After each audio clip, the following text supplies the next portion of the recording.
Vijana nchini haswa wanafunzi wa vyuo vikuu wametakiwa kujifunza elimu ya ujasiriamali na tehama ili kujikwamua na wimbi la ukosefu wa ajira.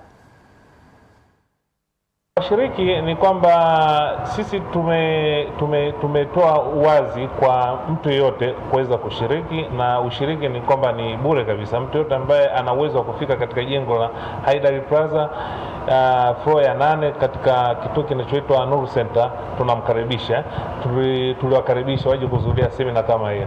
Kwa hiyo mategemeo yetu ni kwamba tufike watu kama 100 ili waweze tuwape elimu kama hiyo. Ama zile akiba zao wanaweza kuziwekeza kwenye masoko ya fedha na mitaji na yanayoendeshwa au yanayosimamiwa hapa nchini kwetu.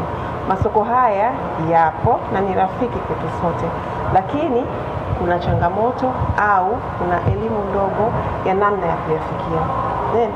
Ni nafasi kwetu sisi kuwaelimisha vijana hawa ili watumie masoko haya vizuri. Tuna miundombinu ambayo inaweza kutuwezesha sisi kuruka kwenda mbali.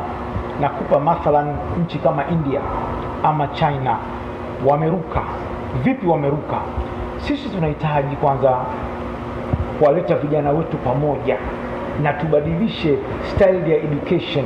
Vitu gani vinaleta ajira katika nchi yetu? Tukishamaliza chuo basi moja kwa moja tuna base katika masuala ya ajira, lakini kupitia forum hii tunajifunza kwamba tuna uwezo wa sisi kujiajiri kupitia elimu mbalimbali ambazo tunapewa za masuala ya biashara.